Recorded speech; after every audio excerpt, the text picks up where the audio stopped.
ჩვენს გადაცემას პარტია ახალის ერთ-ერთ თანათავმჯდომარესთან, პარტია ახალის ლიდერთან ნიკა ამელიასთან ერთად დავიწყებთ. ის უკვე ჩვენთან სტუდიაში სტუმრადაა. ჩვენი სტუმრები ასევე იქნებიან ბადრი ჯაფარიძე, ლელო საქართველოს ერთ-ერთი ლიდერი, ელენე ხოშტარია, დროას ლიდერი და ირაკლი ნადირაძე, ერთიანი ნაციონალური მოძრაობის ერთ-ერთი ლიდერი. ნიკა, მოგესალმებით, მადლობა სტუდიაში მოსვლისთვის. გილოცავთ საქართველოს ეროვნული ნაკრების საქართველოს გამარჯვებას. გილოცავთ თქვენს, როგორც საქართველოს მოქალაქეს, როგორც ერთ-ერთ ძალიან ბედნიერ ადამიანს, ვინაიდან ყველანი თავხდებით, რომ ყველანი ბედნიერები ვართ. ძალიან.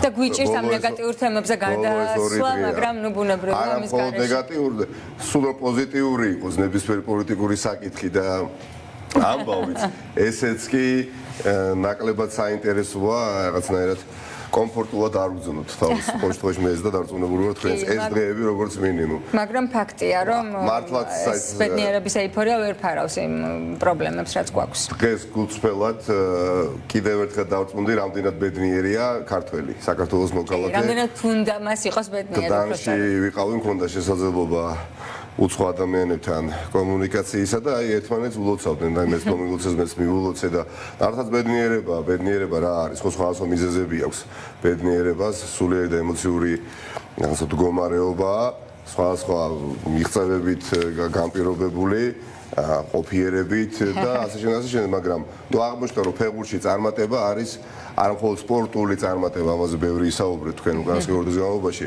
გაცილებით მეტია ვიდრე სპორტული წარმატება, განსაკუთრებით იმ თაობისთვის. ახლა ჩემი შვილის და ოდნავ უფროსი თაობის წარმომადგენლებს ეს არ ახსოვთ, მაგრამ მეც თქვენს 30 წელიწადია ამას ველოდებით. 30 წელიწადია მე მახსოვს 1994 წელი პირველი ოფიციალური თამაში ეროვნული ნაკრების ბორის პაიჭაძის სტადიონზე, როდესაც საქართველოს ნაკრები პირველ ოფიციალურ შეხვედრაზე დაუპირისპირდა მოლდოვას ნაკრებს ევროპის საკვალიფიკაციო ტურნირის ფარგლებში და მაშინ წავაგეთ მიუხედავად იმისა, რომ ძლიერი ნაკრები მე ბულგარეთთან მოვიგეთ მახსოვს. დიახ, იმ ჯგუფში და წარმოიდგინეთ რა დრო იყო ბულგარეთი ახსენეთ და ბულგარეთთან გასვლითი თამაში, როდესაც ჰქონდა სტაჟიან გულშემატკივრებს, როგორც ამბობენ, ემახსოვრებათ ძალიან კარგად. ვერ ვადენებდით თვალყურს ჩვენ ტელევიზიით. მე იმიტომ ახსოვს, რომ მამა ჩემი იყო ძალიან ცუდად საავადმყოფოში იწვა და მაშინ აინტერესებდა ეს შედეგები და ახსოვს მე ვემზადებოდი იმისთვის, რომ მამასთვის პასუხისმგებელი მქონოდა და გავახარე. მე რამდენიმე დღეში ეს აქ რო გავიმარჯვეთ, სამწუხარო გიახაც აი მამაც მიუხედავად იმისა, რომ ამ მდგომარეობაში იყო დარწმუნებული, როგორ ელოდებოდა, მაგრამ თქვენ საუბრობთ, როდესაც თბილისში იყო ალბათ თამაში. როდესაც ბულგარეთში, სოფიაში ქონდა თამაში, ვერ უყურებდით ტელევიზიით, ტელევიზორში ვერ უყურებდით, რადიოში უსმენდით და მეორე დღეს, ანუ ანგარიში ვიცოდით, მეორე დღეს კასეტა ჩამოქონდა და მთელი ქვეყანა თუ კი ელექტრომოწოდება იყო, შუქი ჰქონდა, უყურებდით უკვე ფეხბურთის მატჩს, რომელიც ანგარიში ვიცოდით და კმაყოფილდებოდით რითი საგოლე მომენტებით. აი ესეც კი გვაბედნიერებდა და 8ჯერ და 7ჯერ ვახვევდით და იმას ვიმედოვნებდით, რომ იქნებ ეს გოლი გაიტანა. აი ძალიან შორეულ წარსულში რო არ წავიდეთ, ვიცი რომ ახლა თქვენი პარტიის გუნდთან ერთად უყურეთ ფინალს. კი, ხო და აი კი ბევრი თაობის წარმომადგენლები იყვნენ 30 წელიწად. ნუ მეც პირად არ მინდა ჩემ თავზე ვისაუბრო, მაგრამ ჩემნაირი 100-ობით ათასი იყო. გაზეთი 11 დაწყებული სარგველით, რო ყიდულობით და მეც მახსოვს 3-4 თამაშს რო წავაგებდით ჯგუფში, მე თეორიულ დაშვებებს ვაკეთებდით კალმისტარით და ფურცლით ხელში, რა თეორიული შანსები გრჩებოდა, რომ გავსულიყავით რომელიმე საერთაშორისო ფორუმზე, იქნებოდა სოფლიო ჩემპიონატი თუ ევროპის ჩემპიონატი, 4 თამაშივე ბედი წყდებოდა ჩვენი და შანსს კარგავდით და ამ ყველაფრის ფონზე 30 წლის თავზე ასეთი დიდი გამარჯვება, როდესაც გვეწვია, რა თქმა უნდა, ეს უკვალოდ პოზიტიურ კვალს არ ჩაივლის და თავარი რაც מחარებს თეა იცით რა არის, ალბათ მაყურებლებიც დაგვეთანხმებიან. ამ გამარჯვებით მე მაქვს განცდა, რომ მარცხდება თუ არ დამარცხდა უკვე კომპლექსი დამარცხებულის. ანუ დამარცხებულის ფსიქოლოგიით ვიყავით ჩვენ ყველა ფერში თითქოს მარცხდებოდით ბოლო პერიოდში. ანუ მათ შორის ფეხბურთის გულშემატკივრებიც ბოლო წუთს 91 წუთი დამატებითი დრო როცა მიდიოდა კომპლექსი გონდა, რომ უნდა გაგვიტანონ ახლა ჩვენ და ეს მენტალობის ან ეს დამარცხებულის მენტალობა ქონდა, რაღაცა ლუზერული ფსიქოლოგია ჩამოგვიყალიბდა და ამ ბიჭებმა ახალგაზრდა თაობამ, კი, მე გძნობ ამას. მე ვიგზენი დღეს ეს გლდანში. არა მხოლოდ ამ ბიჭებმა, ასე მგონია სხვა სპორტსმენებმა, კალათბურთელებმა, ილია თოფურიამ, მერაბ დვალიშვილმა, ლაშა ტალახაძემ. აი, ჰაერში გამარჯვების სურნელი ტრიალები და თითქოს და მოვემზადეთ ყველანი ერთად სტადიონზე წავსულიყო. ერთ-ერთ კალათბურთელს ვუსმენდი ძალიან დავსახურებულ და მან ახსენა რომ მიუხედავად იმისა, რომ ძალიან უყვარს კალათბურთი და კალათბურთელია, ფეხბურთი სხვა კატეგორიაშია, სხვა ლიგაშია, მართლაც მასობრივი სპორტია ეს თვითონ კალათბურთელებიც ამას საუბრობენ. რა თქმა უნდა, მათი ღვაწლიც ძალიან მნიშვნელოვანია, ძალიან ბევრ რაგბისტების არსებობა შეუძლებელია, მაგრამ ნუ ასეთი ეიფორია და აჟიოტაჟი არც ერთ წარმატებას არ მოყოლია და ფეხბურთი მაინც რაღაც სხვა სულთანს მადლობა პირდაპირ აღიქვამება როგორც საქართველოს გამარჯვება. კი, ნამდვილად მადლობა ამ ყველაფრის ნავსი გატყდა ბევრი და დარწმუნებული ვარ რომ აი იმ გზაზე, რომელ გზაზეც ჩვენ ისტორიულ გზაზე ვადგავართ, ევროკავშირში გაწევრიანების გზას გულისხმობ, გუშინ წინდელი გამარჯვება ჩვენ აუცილებლად ძალიან რა მოიტანა ეს გამარჯვება ნიკა? მე ვფიქრობ, ხა თუ გულწრფელად გინდათ გიპასუხოთ, ყველაფერი კომპლექსურად შეიძლება და აუცილებლად გამოვიხილოთ, მაგრამ მე მწვრთნელის როლს გამოვყოფდი, იცით? და აი რატომ ფეხბურთის გულშემატკივრები ვფიქრობ, რომ ამ მოსაზრებას დაეთანხმებიან. ჩვენ გუშინში შეიძლება გვეთამაშა სულ სხვა ფეხბურთი, შეგვექმნა ბევრი საგოლე მომენტი, ყოფილიყავით უფრო შემტევი სტილით მოთამაშე გუნდი, მაგრამ ტრადიციულად როგორც ხშირად ხდებოდა, წაგვეგო ეს თამაში. და გუნდურობა ერთია, მაგრამ ეს გუნდურობა შეეძლო მწვრთნელმა. რომელიც არის გილისანიოლიმ, რომელიც ევროპელია და სიმბოლურია. შესაძლებელია ჩვენ გვინდოდა მეტი სანახაობა, უფრო მეტად სანახაობრივი ყოფილიყო ეს თამაში, მაგრამ შედეგზე ორიენტირებული იყო და მერწმუნეთ. ყველა ფეხბურთელი ამას ამბობს, ჩვენი ლამაზი თამაში არავის არ ახსოვს. შედეგია მთავარი. იტალიაში ვითამაშეთ ეროვნულ ნაკრებმა, მაშინ არველაძეები, ქეძბაია, კინკლაძე, ძალიან მაგრად ვითამაშეთ. ძალიან ბევრი გოლი შეგვეძლო გაგვეტანა, მაგრამ გაგვიტანა ტოტიმ ორი პენალტი, 14 მეტრიანი და წავაგეთ, მაგრამ დღეს ვის რა ახსოვს, შედეგი ახსოვს და ბევრი თამაში იყო ასეთი. გუშინ წინაც რჩებოდა განცდა, სხვანაირად შეიძლება გუნდს ეთამაშა, მაგრამ ამ სხვანაირი თამაშის პირობებში წაგვეგო და ამ ევროპელი სპეციალისტის, ბევრი სხვა ევროპელი სპეციალისტის ყოლია ჩვენ მწვრთნელის რანგში, მაგრამ ნუ როგორც ჩანს, მან იპოვა გასაღები ქართველი ფეხბურთელების წარმატების მიღწევის და მაქსიმუმი აი ლიმონივით გამოწურა შესაძლებლობები და ათამაშა რეზულტატზე. რა ძალიან მნიშვნელოვანია. და თავგანწირვა ქართველი. ისეთ რა, მე მქონდა კომპლექსი, რაღაც რა სხვაზე რაზე ვისაუბრო, რატო ვისაუბრო. 53 წლის განმავლობაში და 44-ის რაც სოლიერი ცხოვრება დავიწყე, მხოლოდ ერთი წარმატების შესახებ, დიდი წარმატების შესახებ მესმოდა, ეს იყო 1991 წლის 13 მაისის, ხო? დინამო თბილისი კალცესი. მას შემდეგ 53 წელიწადი გავიდა და ჩვენ შევნატროდით იმ წუთებს და იმ საათნახევარს. და 53 წლის თავზე რომ ასეთი გამარჯვება გუშინ ახლა ვეტერან ფეხბურთელებს ვუყურებდი კადრებს ბატონი ვოვაგუცაევის, ალექსანდრე ჩივაძეს, კადმოკე კაკელაშვილის, ვიცას მოვკარი თვალე ოთარ გაბელიას წრემლებით იღურებოდა ეს ხალხი, რომელმაც დაწერა ქართული ფეხბურთის ისტორია და თუ ვინმე იყო არანაკლები ბედნიერი, მე ვფიქრობ ეს ადამიანები, ვიდრე ის ფეხბურთელები მოედანზე იყო. ამიტომ ბედნიერი ვარ ადამიანურად, მოქალაქეობრივად, სპორტულად, პოლიტიკურადაც. ავიცი. დავაკავშიროთ ახლა ეს გამარჯვება პოლიტიკურ გამარჯვებასთან და მე ახსენა კიდეც იქნებ ჩვენი ფეხბურთელები, ჩვენი მეკვლეები გახდნენ ევროპულ საქართველოში. ჯერა ეს ასე იქნება. ადრე თუ გვიან გარდაუვალი იყო ჩვენ მოხდებოდით. შეიძლება ეს გამარჯვება არჩევნებში გამარჯვების წინაპირობა. ისეთა ამის ფეხბურთელებს არ უყვართ პოლიტიკასთან მათი წარმატების დაკავშირება, მაგრამ თუმცა ფეხბურთელებმაც ძალიან კარგად იციან რომ ისინი პოლიტიკოსებზე მეტნი იყვნენ გუშინ წინ, ხო? მათ გააკეთეს პოლიტიკური საქმე. ასევე ეროვნული საქმე გააკეთეს. მარტის აქციების დროს ფეხბურთელების განცხადებებიც და სხვა სფეროს და პროფესიული წრების წარმომადგენლების ღია დაფიქსირება საკუთარი აზრის გახდა ამდენი ადამიანის პარლამენტთან შეკრების მთავარი მიზეზი და იმ გამარჯვების, რასაც ქვია რუსული კანონის უკან წაღება. გუშინ წინ ბევრი გმირი გაჩნდა.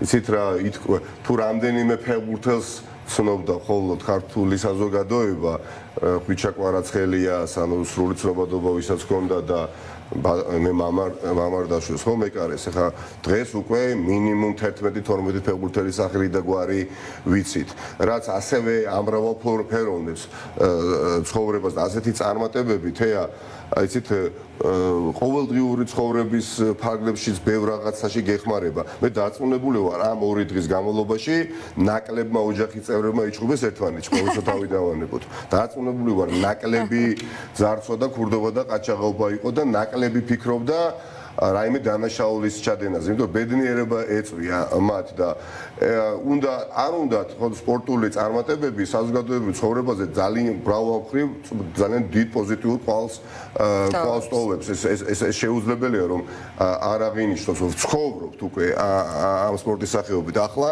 ივნისის თვემდე ყოველდღე მინიმუმ 5 წუთი მაინც ამ საკითხს დაეთმობა განხილვა უკვე ვინერვიულებთ რომ რომელიმე ფეხბურთელმა ტრავმა ამის გესმით ანუ ჯერ ბილეთებზე წესრიგში შემოვიდა სხვა საკითხი კობახიძე მდინარაძე ივანიშვილიც მნიშვნელოვანია ამ ადამიანს ამაზე ვისაუბრებთ ხო ქართული პოლიტიკური რეალობის თორე ფეხბურთის საუბარი არასოდეს არ მოწყინდება და დრო აღარ გვაქვს ხო სხვა საკითხები შემოვიდა და ხალხმა და ამ დავასრულებ ირწმუნა რომ ქართული შეგვიძლია გამარჯვება და ევროპაში შეგვასწრეს თქვენ სწორად აღნიშნეთ მონოლოგში თუმცა ჩვენ გვჯერა რომ არ ჩამოვრჩებით ევროკავშირში გაწევრიანება იქნება გარდაუვალი ამას აქვს კონკრეტული წინა პირობები რომელიც უნდა შესრულდეს რასაც ჩვენი ქვეყნის ხელისუფლება ჩემის აზრით რომელსაც მიტაცებული აქვს ქვეყნის მართვის სადავეები ყრუკედელს ახვედრებს ქართულ ხალხს უნდა ევროკავშირის სრულფასოვანი წევრობა მაგრამ ეს წევრობა გადის ყველაფერს თავი დავანებოთ მოსამართლეების კეთილსინდისიერებაზე. მოსამართლეების კეთილსინდისიერების შემოწმებაზე, ხო? ევროკავშირის საგარეო უსაფრთხოების სპიკერმა ძალიან ღიად თქვა, რომ კონკრეტული პირობა არის შესაძლებელი იმისათვის, რომ გაიხსნას მოლაპარაკებები ევროკავშირში გასაწევრიანებელი. ხო და რა არის ეს კონკრეტული ერთი პირობა? რომ დაახლოებით 60 მოსამართლემ უნდა გაიაროს ტესტი კეთილსინდისიერების. ეს ეხება იუსტიციის უმაღლეს საბჭოს მოსამართლეებს, უზენაესი სასამართლოს მოსამართლეებს და სასამართლოს თავმჯდომარეებს. სამი. და ეს ტესტი რას გულისხმობს პირველ რიგში, ხომ? დადასტურდეს ქართველი ხალხი ცდება და მათი საერთაშორისო საუკეთესო პარტნიორები თუ ბიძინა ივანიშვილის მეგობრები, ხო? მოსამართლეზეა საუბარი. ანუ მაქსიმუმ საუბარია, ანუ რიგით მოსამართლეებზე არ არის. ვინმეს დანიშნაზე კი არა, მათი კეთილსინდისიერების. და სწორად აღინიშნა, ხო, ბევრის მიერ კეთილსინდისიერების და გამდიდრების კეთილსინდისიერების ტესტის გავლა რატომ უნდა გეშინოდეს. მაგრამ როდესაც ჩვენ ამ ქვეყანაში ვცხოვრობთ ამ ქალაქში და ვხედავთ რომ მოსამართლეებს ათობით მილიონად შეფასებული სასახლეები აქვთ აშენებული არავინ არ აჭარბებს, როდესაც ამაზე საუბარი მიმდინარეობს, იმიტომ რომ ცოცხალი ადამიანები არსებობენ, ვინც ამ სახლს ყოველდღურად ხედავს და არაერთს. საიდან, ხო, 4-5 ლარი, როდესაც აქვს მოსამართლეს, 15 მილიონად შეფასებული სასახლე, რატომ უნდა გქონდეს, ხო? არა და იყოს სასამართლო სისტემა მოწესრიგებული, პირუთნელი და სამართლიანი, პირდაპირ პროპორციულად არის დაკავშირებული ამ ქვეყანაში შეიქმნება სწორი ეკონომიკური გარემო, რაც მოზიდავს გარე ინვესტიციებს და შიდა ინვესტიციების ასე ვთქვათ მობილიზებას დაიწყება თუ არა. ეს პირდაპირ დაკავშირებულია ყველაფერს თავიდანვე ევროკავშირთან მიმართებაში უკვე ვთქვით, ანუ ჩვენი ქვეყნის მოსახლეობის კეთილდღეობაზე დამოკიდებული. და ევროკავშირში ყოფნა არ ნიშნავს რომ რაღაცა ორგანიზაციაში წევრიანდებით და უბრალოდ რომ რიგით რომელიღაცა წევრი სახელმწიფო უნდა ვიყოთ, ხო?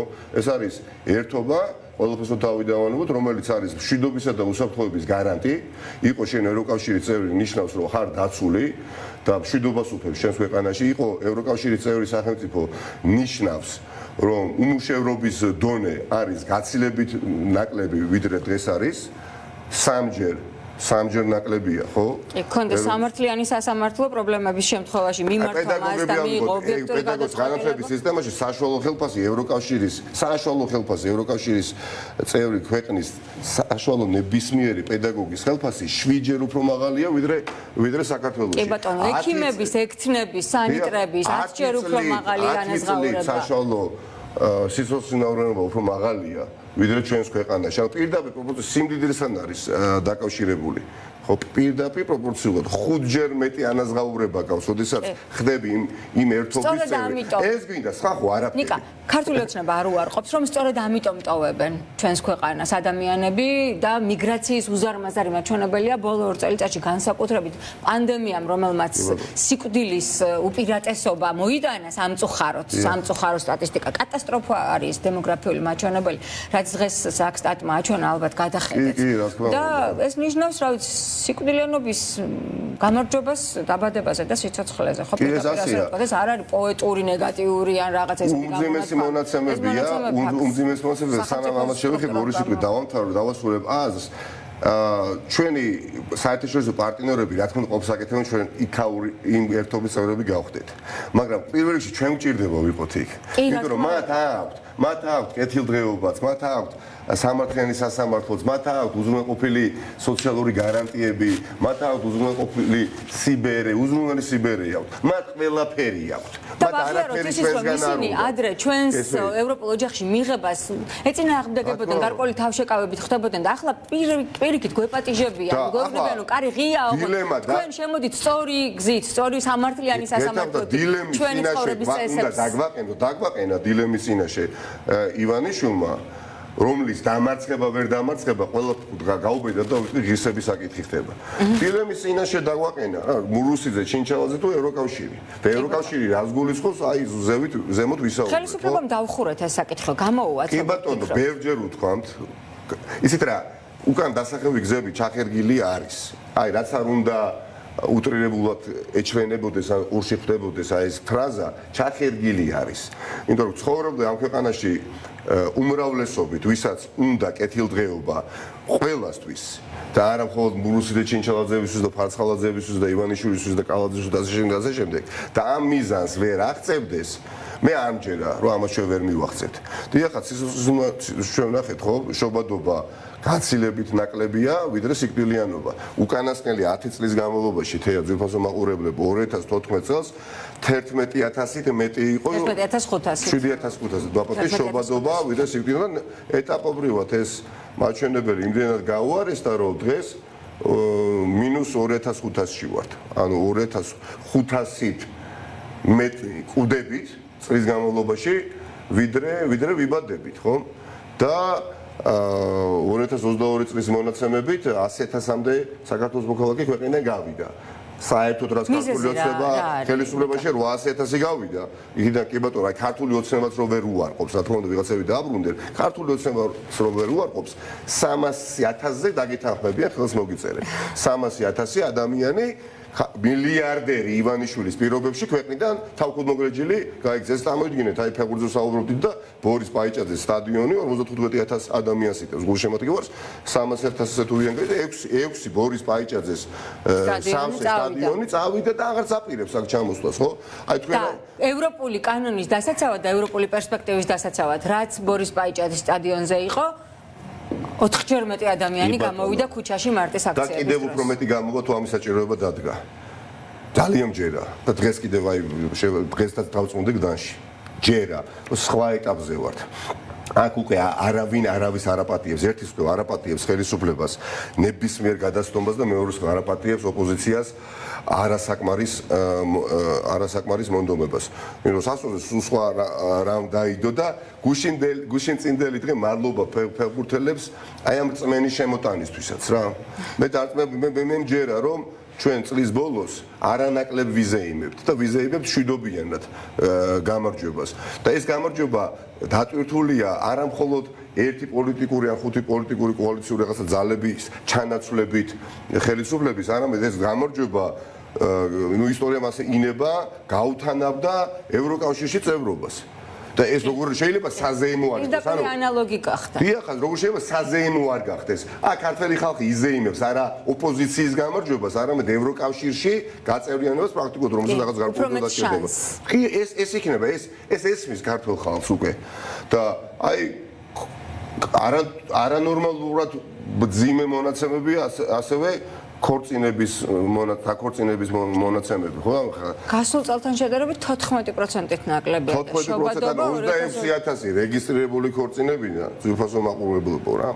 ალბათ დღის განმავლობაში ადევნეთ თვალყური, მაგრამ ვინც არ იყავით სახლებში, ალბათ ახლა მოისმეთ. 13,000 წვილი გაშორდა. წარმოიდგინეთ, ანუ ბოლო 4 წლის განმავლობაში სტაბილურად ნახევარი დაქორწინებული წვილი ერთმანეთს შორდება, ოფიციალურად განქორწინება ხდება და ეს რასთან არის პირდაპირ დაკავშირებული, რა თქმა უნდა, ეკონომიკურ გაუსაზღვის მდგომარეობასთან. ეს ოფიციალურად ვინც გაიყარა თეა და ვინც რაღაცა ვაივაღლახით მაპატიეთ ესეთი უხეში შეფასებით ცდილობს შეინარჩუნოს ერთობა, ამის შობლების დახმარებით და არ გაშორდეთ და არ დაანგრიოთ ოჯახი, ხო? რამდენი იქნება ასეთ ბედნიერება რამდენ ოჯახში არსებობს, ხო? ეცხოვრება ხო ძალიან ხანმოკლეა, ჩვენთვის ყველაზე ძვირფასი არის დრო. ამაზე ძვირფასი ჩვენ არაფერი არ აქვს, ვერც საათს გაიკეთებს, ვერავინ ძვირფას, ვერც საათს, ვერც მანქანას იყიდის, ძვირფასი არის დრო. ღარიბაშვილი და ქართული ოცნების წევრები ჩვენს ხარჯზე საათებსაც იკეთებენ, სახლებსაც იშენებენ და ჩარტეული კუმულაციური ეფექტი იქნება. ამაზეც მითხარით, იმიტომ რომ ამ კუმულაციური ეფექტი ამას იქნება ძიმე პოლიტიკური დაარტყმის მომაყენებელი ეფექტი აი არჩევნებზე. მოსახლეობაში ილექება და არჩევნებზე გასცემენ პასუხს. თუ დამიჯერებთ ადამიანს, რომელსაც თითქმის 10 წლის განმავლობაში არაფერი უკეთებია გარდა საზოგადოებასთან ურთიერთობისა, ისიც დაუგეგმავ შეხვედრებზე ყოველ შემთხვევაში ვცდილობ და დღეს დავწუნდი ეგ დანში 2 საათი დავყავი. დაუგეგმავ შეხვედრებზე. ანუ კამპანია დაიწყეთ უკვე ჯერ იმ ხარისხში კამპანია არ დაგვიწყებ, ძალიან სწრაფად დავიწყებ. ორგანიზაციული საკითხებით ვართ ასე დაკავებული ახლა, მაგრამ რა თქმა უნდა შეიძლება ითქვას, რომ კამპანია დაიწყო, მაგრამ არასრულ მასშტაბიანი, ძალიან მალე სტარტს ავიღებთ. პარტია ახალი საარჩევნო ნომერი 4. იქაც ვიგრძენი უკვე. ვიგრძენი, რომ საქმის კურსია 11,000 ძალიან ახლობელია თქვენთვის ორი არჩევნები მოიგეთ იქ. როგორ შეხვდნენ თქვენს ახალ სახეს, ახალ პარტიას? ესეც გამიხარდა რომ ბევრი საქმის კურსი არის. რატომ აი, მეგობრებთან ერთი ადამიანის არ შეხვედრი ასეთი. ესეც მახარებს, სიმართლე გითხრათ. აი შემიძლია როგორ დავიფიცო ხო პირდაპირ არ მინდა ხო სანდრო დავიფიცო, მაგრამ ერთი ადამიანის კი არ შემხედრია და პირიქით, ოდესაც წარმატებებს მისურვებდნენ, მეც ნიკასაც და გუნდს, იყვნენ ადამიანები წარმატებას გისურვებდნენ, მაინტერესებდა ისევ ის ხორგონი ვარ მეთქი, გესმის? და ვამოწმევდი, მაინტერესებდა ორჯერ ორად კი ვიცით 4 ნომერი საარჩევნო, ანუ ჯერ კამპანია არ დაგვიწყია და დიდი ნაწილი მე რასაც ხვდები ახლა უკვე საქმის კურსია რომ ჩვენ პარტია ახალი ვასპარეზობთ საარჩევნო ნომერი 4 და ამაზე ვისაუბრებთ შემთხვევითი ადამიანების არა მე ვცდილობ დაუგეგმავი შეხვედრები ქუჩაში, სკვერებში, ბაღებში აი ეს უბრალოდ გადიოდით და ადამიანებს დავდიოდი და მართლა გუწვად მაინტერესებდა საზოგადოების აზრი დაუგეგმავი შეხვედრები გარდა რაზე ელაპარაკეთ კიდე პოლიტიკაზე ბუნებრივია და ჩვენს გეგმებზე და რატომ გადაიდგა ეს თამაში, მაგრამ კარგად ინფორმირებულია. საზოგადოება სჭირდება ახლა რწმენა. საზოგადოება სჭირდება კი ბევრმა დღეს თქვა არა ქართულ ოცნებას და მოგვიბეზდა ნაციონალურ მოძრაობას. ესეც სიმართლე უნდა გითხრა. აი ახალი რამდენიმე ასეთი პასუხის გამცა და აი კი ბატონო აი ახალიც სახელწოდებაც ახალი ქვია თქო კონკრეტულ ჩვენ გეგმებს თქვენ წარგიდგენთ. აღარ ხდება თქვენი იდენტიფიცირება თქვენ. გამიხარდა ესე და მე ბევრჯერ მithქვას არ მინდა არაფერი გარდა რა თქმა უნდა წარსულისა მაქსიმალური გავაკეთეთ მეგობრებთან ერთად ახლა არაფერი არ მინდა მაკავშირებდეს იმ ორგანიზაციასთან სადაც მე რაღაცას გავსება დავინახე მართვის სტილის თვალსაზრისით იმ ძალასთან რომელსაც ვებრძვით 11 წელიწადია ხო ქართული ოცნება არ მინდა გუწვა ჩემი სურვილია არ მინდა ვასოცირდებოდა არცეთ 1000 ადამიანს, არც ერთ ადამიანს განგებო, არც ერთ 1000 ადამიანს, ვინც ეს პარტია დავტოვეთ წარსული ჩაობარე წარსულში და მინდა რომ საზოგადოება დაიჯეროს, რომ გამარჯვება პოლიტიკური შესაძლებელია მხოლოდ მათი აქტიურობით. და ეს დღეს ვიგრძენი და დარწმუნებული ვარ 2-3 თვეში თლიანად შეიძლება პოლიტიკურ ლანდშაფტზე განწყობები. პარტიული აქტივი ახსენეთ და დღევანდელი სიახლე არის ის, რომ ქუთაისის საკრებულოში ფრაქცია ნაციონალური მოძრაობა სრულად გაუქმდა, ხო? დიახაც, ნუ აი მოგვიყევით ამის შესახებ რა არის ამის ქუთაისში ეხლა ჩვენ არაფერი არ გვაქვს გარდა სიმართლისა, ღირსებისა, გარდა პატიოსნებისა, ჩემი და ჩვენი საზრით, ნიკას საზრით, ჩემი საზრით უამრავი ამ ხალხს ემუშავეთ თუ მათ ჰქონდათ რაიმე თავისი მიზეზები, რომ დატოვეს პარტია? ეს პარტია ძალიან ბევრ ადამიანს დაუტოვებია სხვადასხვა წლებში. მაგრამ ჩემი შეფასებით ძალიან ხშირად რაც პროექტების ფარგლებში ხდებოდა ამ პარტიიდან გამოყოფა ადამიანს. პირველი შემთხვევა, როდესაც იდეურად მოხდა გაყოფა და ვინ აიძულებს ახლა ქუთაისის პარტიული ორგანიზაციის თითქმის 70%-ს რომ გაწევრიანდეს პარტია ახალში და იყვნენ ლიდერები და არა უბრალოდ წევრები, იყვნენ ჩვენი თანამებრძოლები და ჩვენ ვიყოთ მათი თანამებრძოლები. ვერავინ ვერ აიძულებს, ვერც ზუგდიდში, ვერც ბათუმში, ვერც რუსთავში, ვერც გორში, ძალიან ბევრი ადამიანი, ხო, ვერც ხობში. ხო, ხობშიც იგივე მოხდა დღეს რაც ქუთაისში. ხობშიც შეეწოდია ხაც, ცაგერშიც. არ მინდა ამაზე საუბარი, მაგრამ ადამიანებს აქვთ ლეგიტიმური უფლება არ იყვნენ პარტიაში, რომელსაც აკონტროლებს და მართავს ბატონი მერაბიშვილი და ბატონი კეზერაშვილი. აქვთ მათ ამის უფლება. წარმატებები იმ ადამიანებს, ვინც იქ დარჩნენ, ვისაც ჯერა, რომ წარსული შეიძლება მომავალში მოხდეს, მე მჯერა რომ ეს შეუძლებელია, მე მჯერა რომ ახალმა უნდა დაამარცხოს ძველი, მაგრამ და ძველია ქართული ოცნება ჩვენთვის, მაგრამ ძველ ქართულ ოცნებას კიდევ უფრო ძველი ვერ დაამარცხოს. თუ რაიმე პრეცედენტი არსებობს პოლიტიკურ ისტორიაში, ყოველთვის ჩემის აზრით ახლებური მიდგომა და სიახლე იყო გამარჯვების მომტანი ნებისმიერ გადამწყვეტ პოლიტიკურ ბრძოლაში. მე არაფერს არ ვერჩი არავის, მაგრამ არჩევანის უფლება ამ ადამიანებმა თავის თავს დაუტოვეს. და ქუთაისშიც მოხდა ეს დაამარტივა და იცით რა მიხარია ყველაზე მეტად? ეს ადამიანები ცდილობენ, რომ მათ გარშემო და ისინი იყვნენ სხვების გარშემო და ეს სხვები არიან ახლები. აი ახალი ადამიანები იყვნენ ძალიან ბევრი პარტია ახალში. ჩვენ პარტია ახალი მარტო სახელწოდებისთვის არ მოგვიგონებია, ხო?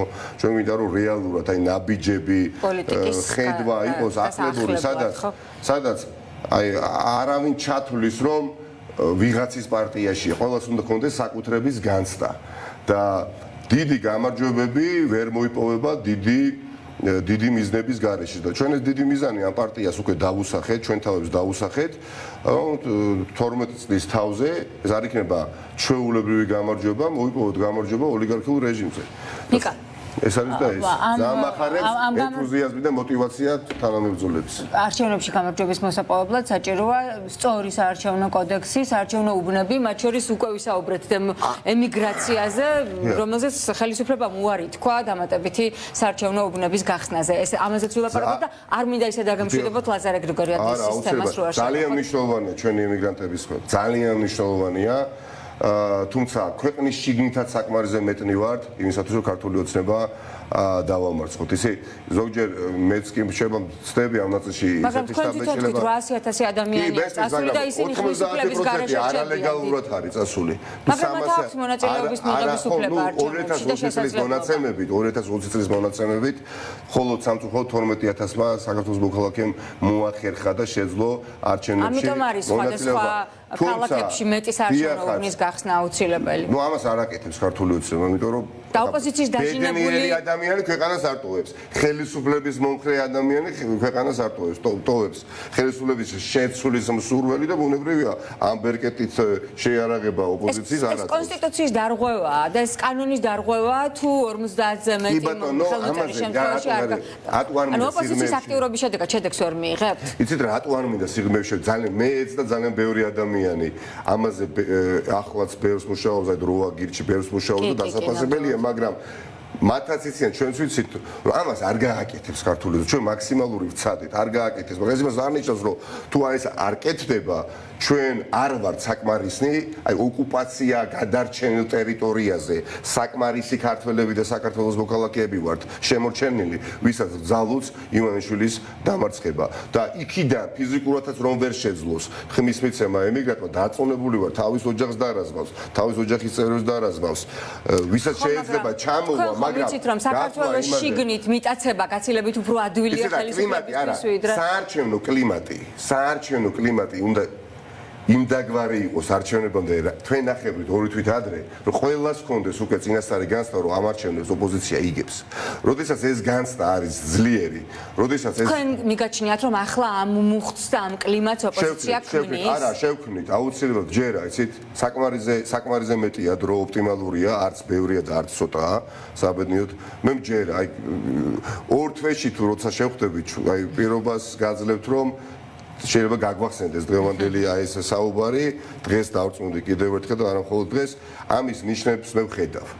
დიახ, 7 თვე არჩევნებამდე ჩვენ პრაგმატული კამპანიაც უნდა ვაწარმოოთ და ყველაფერს თავისი დრო აქვს. კამპანია იქნება აღამავალი, კამპანია იქნება ენერგიული, პარტია ახალს, კამპანია იქნება მართალი, კამპანია იქნება დიახაც ნოვაციით, სიმრავლით. ეს პარტია არ არის ნიშური პარტია და ვერ იქნება. ჩვენ გვაქვს ამბიცია, რომ ეს პარტია იყოს არჩევნებამდე უკვე მთავარი ოპოზიციური პარტია. არავის რეგიონებში გასვლას ხალხთან შეხვედრას თუ შეხვედრებს, არა დაგეგმილ ყველაფერს, რაც კი კამპანიაში გამოყენებულა და არ გამოყენებულა ამასაც გადავიდეთ. ლაზარე გრიგორიაძის რაც შეეხება, ჩემთვის ეს ახალგაზრდა ადამიანი არის სიმბოლო მართალი ადამიანის ბრძოლისა, რომელიც ამ წუთის მდგომარეობით არის დაჩაგრული. მაგრამ მე ვჯერა რომ ეს ადამიანი იამაყებს, მისი შვილები იამაყებენ წლების და წლების შემდეგ, ხო?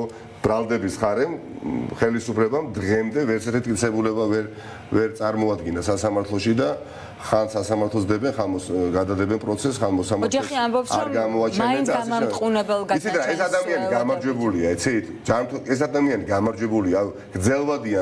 აი, ნებისმიერ პერსპექტივით შეხედეთ ამ ადამიანის დიახაც, მარტვილობა, ტანჯვა, ახალგაზრდა ბიჭი ზის გამოკეტილია 4 კედელში, ხო? მაგრამ გძელვადია პერსპექტივა ეს ადამიანი იამაყებს და ბევრი მისი თანატოლი დიახაც იამაყებს მასთან მეგობრობით. იმიტომ რომ სწორ ადგილას, სწორ გამზირზე, სწორი ემოციებით იდგა ის და 50-60,000 ახალგაზრდას და უფროსი თაობის წარმომადგენლების. ლაზარეს დიდხანს ვერ გააჩერებენ ციხეში. გარანტია იმისი რომ მას გამოუშვებენ ახლა რა თქმა უნდა არ არსებობს ის რომ წელიწადნახევრის ციხე მას უკვე მიუსაჯა. არ არსებობს. მე არ მინდა წინასწარი განწყობა მე მის ოჯახის წევრებსაც რო ვუსვე კარგი ის წინასწარი განწყობა რომ აუცილებლად გაათავისუფლოთ მათ არა აქვთ, მაგრამ მინდა მისმა ოჯახმა იცოდეს რომ ის ოჯახი გრიგორიაძის ოჯახი ლაზარე თავად მისი შთამომავლები იამაყებენ რაც არ უნდა ქართულმა ოცნებამ პროპაგანდისტული ასე ვთქვათ იარაღი დაუმიზნოს მათ. იმიტომ საამაყო იყო გებრძოლა ქვეყნის სუვერენიტეტისთვის და ვინც ამაში მონაწილეობა მივიღეთ. დანაშაული არც მოლოტოვის კოქტეილის, არც მანქანის დაწვის ამის მტკიცებულება ვერც სამხარაულმა აღმოაჩინა და რა შეჭირდება ივანიშვილის სასამართლოს. აი აქედან გამომდინარე დაიბადა ხო? კეთის ინდისერების შემოწმების მექანიზმის დანერგვის აუცილებლობა. წინააღმდეგობაც აქედან ეხა მართლა ძირფასო აი დედებო მამებო აი მეგობრებო ხო? მოსამართლე რომელმაც ჩემი და თქვენი ბედიც უნდა გადაწყვიტოს, ხვალზე გაგვერთო არ დაგვაჭიროს, ცხოვრობს მილიონერები ცხოვრობენ. სასახლეებში ცხოვრობენ. 1000 ლარს დღეღამეში ხარჯავენ სასტუმროებში. და ასე შემდეგ და ასე შემდეგ. ხო, როგორ? კორუფციული გზებით, ხო? და სასწორზე როდესაც დაიდო ჩინჩალაძე, მურუსიძე თუ ევროკავშირი, აი აქ ხელს გვიშლის უბრალოდ ნება რომელიც არ აქვს ქართულოცებას და ამ ნებას წინ ვერ დაუდგება ვეღარ დაუდგება გამორიცხული არის აი წმენა თუ ვინმეს არ გვაქვს აი პირობას ვიძლევით პარტია ახალი და მთელი გუნდი რომელიც მრავალრიცხოვანი იქნება 2-3 თვეში მთელი ქვეყანა ისაუბრებს გამარჯვების დიდ შანსზე ყველა დიდი გამარჯვება რომელიც ამ ქვეყანაში პოლიტიკურიც და სხვა ტიპის, აი თუნდაც სპორტულიც, მასში დამდგარა, როდესაც 2-3 თვით ადრე ნაკლები ელოდა ამ გამარჯვებას. ნაკლები ელოდა ხო ამ გამარჯვებას ქართველი ფეხბურთელების, მაგრამ ხო დადგა. არანაკლები мотиваცია გვაქვს ახლა ჩვენ პოლიტიკურ აქტორებს. ერთობა მნიშვნელოვანი, მართალი ხალხის ერთობა. მე ვხედავ პარტია ახალში მართალი ხალხის ერთობას. ამასთან კომპეტენტური ხალხის ერთობას. შეიძლება ერთობა იყოს მრავალფეროვანი, მაგრამ იქ მე დიდი დისკომფორტი და ხამუში ვიგრძნობ, იმიტომ რომ ბევრი მართალი ადამიანი ვერ დავინახო. ამიტომ გამარჯვებას გისურვებთ, წარმატებას გისურვებთ, დიდი ხნის სიცოცხლეს გისურვებთ. ჩვენ წლის ბოლოს ვიზეიმებთ გამარჯვებას. შვიდობიანი ფორმები, ჩვენ ბევრი ვიქნებთ, ჩვენ თავს არ დავზოგავთ. არ დავზოგავთ, იმიტომ რომ ამ ისტორიულ შანსს ჩვენ ხელიდან არ გავუშვებთ. ისტორიულად თავად თამასა აწია ქართულმა ოცნებამ. ქართულმა ოცნებამ დღეს საპარლამენტო არჩევნები აქცია ევროკავშირში გაწევრიანების არჩევნებად. გენებავთ რეფერენდუმი და არ ქვით ამათ, გენებავთ არჩევნები. ამიტომ აქ ეხა უკან დახევა იქნება შეუძლებელი და ემიგრანტებსაც ვთხოვდი, ვისაც შესაძლებლობა იქნება კონკრეტული თარიღი ვიცით, უკვე როდის ჩატარდება ეს არჩევნები, ხომ?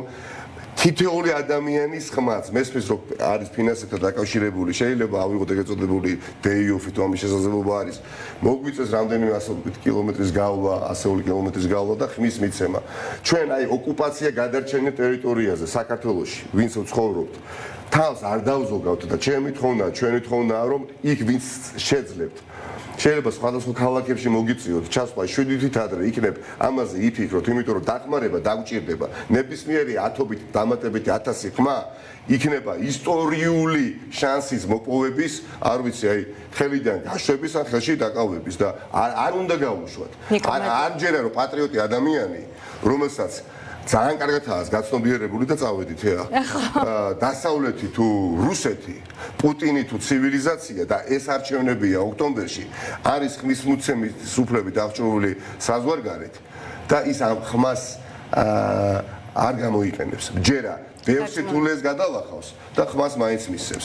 დიდი მადლობა წარმატებები და მადლობა მოწვევისთვის. მადლობა და კიდევ ერთხელ გილოცავთ საქართველოს ნაკრების გამარჯვებას და იმედია თვითონ ევრო ჩემპიონატზეც ბევრ სიხარულს მოგვანიჭებს ჩვენი ეროვნული ნაკრები. ჯგუფიდან გასვლის სერიოზული შანსების გაჩნდა, გავთამავდით მადლობი და გამარჯვებაში და ესეც ხო ხედავთ. სტიმულიც გვაქვს. გავთამავდით, мотиваცია გაგვეზარდა და გავკადნიერდით და უკვე ჯგუფიდან გასვლაც გვინდა, რაც რეალურია. ახლა დავუბრუნდეთ ფეხბურთს რო არა. მადლობა.